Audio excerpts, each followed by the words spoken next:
அதானே, என்னடா எல்லாமே நல்லபடியா போயிட்டு இருக்கேன்னு பார்த்தேன். அதுக்குள்ள அவனுக்கு பொறுக்கல போல இருக்கு. அவன் இங்க இருந்தப்பதான் யாராலையும் நிம்மதியா இருக்க முடியலனா, இங்க இருந்து போனதுக்கு அப்புறமும் நாம நிம்மதியா இருக்க கூடாதுன்னு ஏதாவது ஒரு ரூபத்துல வந்துகிட்டே இருக்கான். அவன்கிட்ட இருந்து நாம தப்பிக்கவே முடியாது போல இருக்கே.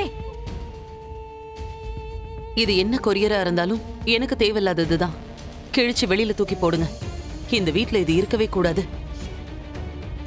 அண்ணி, அவசரப்பட வேண்டாம். ஏதாவது முக்கியமானதா இருக்க போகுது. என்னன்னு தான் பார்க்கலாமே.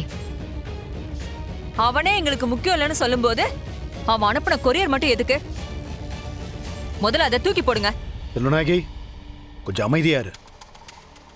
இந்திராமா, அவர் நமக்கு வேண்டாதவர் தான், அது அவருக்கும் தெரியும். அப்படி இருக்கிறவரு உனக்கு ஏதோ கொரியர் அனுப்பியிருக்காரு. பிடிக்கலனாலும் அதுக்கு ரெஸ்பான்ஸ் பண்றதுதான் சரின்னு எனக்கு தோணுது.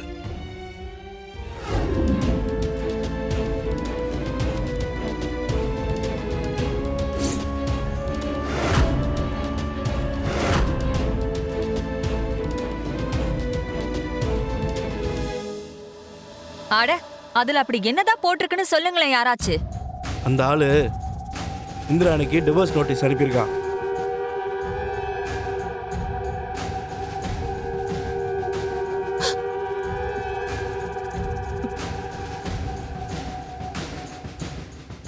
இதானே, இப்பதான் அவன் உருப்படியான ஒரு காரியம் பண்ணியிருக்கான். இவ்வளவு நாளா நாம அவன் கிட்ட இந்திராக்கு டிவோர்ஸ் கேட்டு சண்டை போட்டுட்டு இருந்தோம். இப்போ அவனாவே அனுப்பி வச்சிட்டான். பரவாயில்ல, இப்பவாச்சும் அவனுக்கு புத்தி வந்துச்சே. இந்திரா, நீ ஏன் இன்னும் அமைதியா நின்னுட்டு இருக்க? இதுல கையெழுத்து போட்டு கொடுத்து விடு. இதோட அவன் தொல்லை இல்லாம போகட்டும். ஏய், என்ன பேசிக்கிட்டு இருக்க நீ? இது இந்திராணியும் அவரு சம்பந்தப்பட்ட விஷயம். முடிவெடுக்க வேண்டியது இந்திராதான். வேண்டாம். நான் ஏற்கனவே அவரை பத்தி பேசுறதா இருந்தா உங்களை இங்க வராதீங்கன்னு சொல்லியிருக்கேன். தயவு செஞ்சு எதுவும் பேசாம இங்க இருந்து போயிடுங்க. என்னெல்லாம் சொன்னீங்க? அவரு ரொம்ப நல்லவரு, வல்லவரு, இன்னும் உங்களையே நினைச்சிட்டு இருக்காரு. நீங்க தான் அவரை தப்பா புரிஞ்சிட்டு இருக்கீங்கன்னு ஏதேதோ சொன்னீங்களே. இப்ப என்ன ஆச்சுன்னு பாத்தீங்களா? நான் தான் படிச்சு படிச்சு சொன்னனே, நீங்க தான் அவரை நம்புனீங்க. எனக்கு எதுவும் புதுசாலாம் தெரியல. அவர் கூட இனிமே வாழ முடியாதுன்னு முடிவு பண்ணது நான். அவரை இனிமே பார்க்கவே கூடாதுன்னு சண்டை போட்டதெல்லாம் நான் தான். ஆனா நான் இன்னும் அவர்கிட்ட டிவோர்ஸ் கேட்டு நோட்டீஸ் அனுப்பலையே. ஆனா அவர் என்ன செஞ்சிருக்காரு பாத்தீங்களா? ஒரு வார்த்தை கூட பேசாம ஸ்ட்ரைட்டா வீட்டுக்கே டிவோர்ஸ் நோட்டீஸ் அனுப்பி வச்சிருக்காரு. அப்படி பண்ணா என்ன அர்த்தம்? இதோட எல்லாம் முடிச்சு போச்சுன்னு அவர் டிசைட் பண்ணிட்டாருன்னு தானே அர்த்தம். எனக்கு ஒண்ணு அவர் கூட வாழணும்னு ஆசை கிடையாது. அதான் டிவோர்ஸ் நோட்டீஸ்ல சைன் பண்ணி கொடுத்துட்டேன். இத கொண்டு போய் அவர்கிட்ட கொடுத்துருங்க.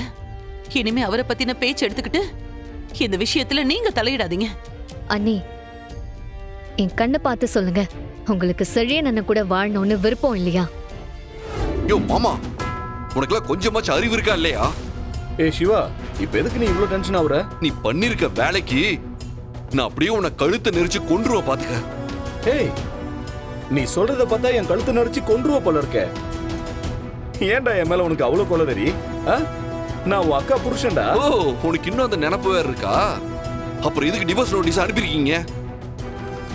இப்பதான் கொஞ்சம் கொஞ்சமா இன்ச் பை இன்ச்சா அக்காவோட மனச நானும் ஐலியும் மாத்திக்கிட்டு வந்தோம்.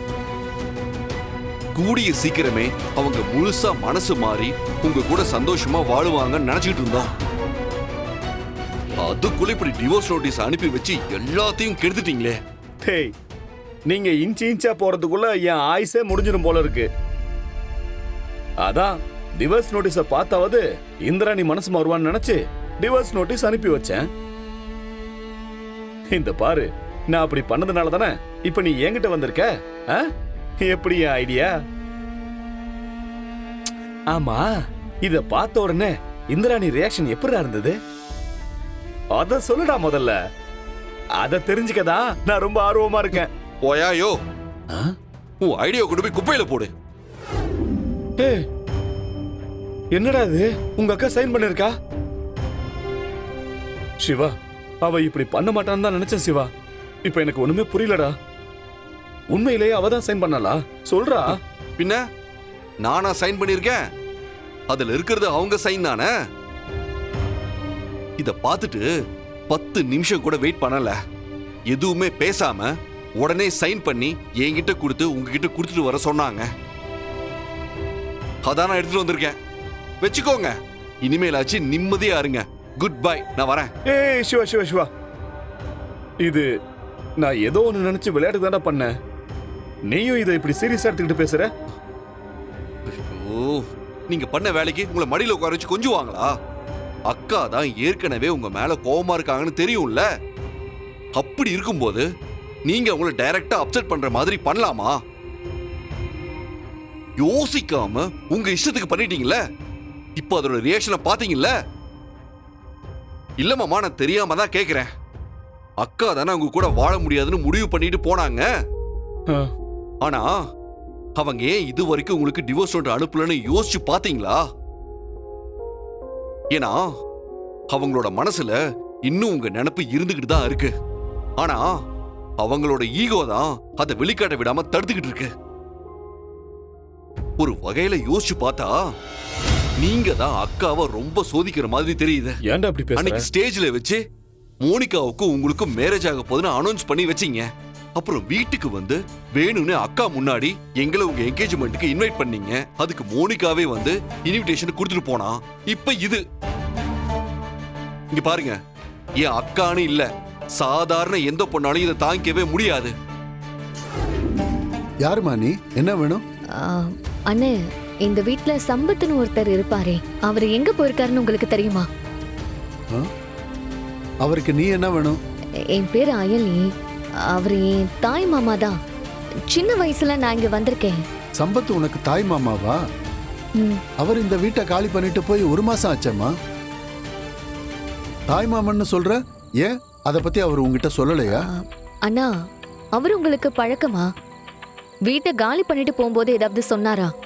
எனக்கு தெரியாதுமா. அவர் இங்க இருந்து காலி பண்ணிட்டு போய் 2 நாள் கழிச்சுதான் எனக்கே தெரியும். சரிங்க அண்ணா, நான் பாத்துக்கிறேன். சரிம்மா. மாமா வீட்டை காலி பண்ணிட்டு போயிட்டாரா? எப்படி இருந்தாலும் எனக்கு ஃபோன் பண்ணி சொல்லிருப்பாரே.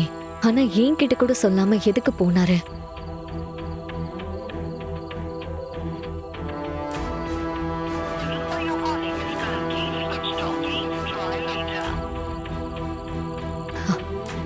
என்ன இது?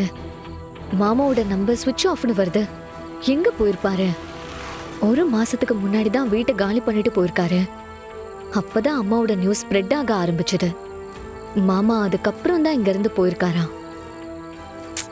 ஏன் அவரு தலைமறைவா இருக்கணும்?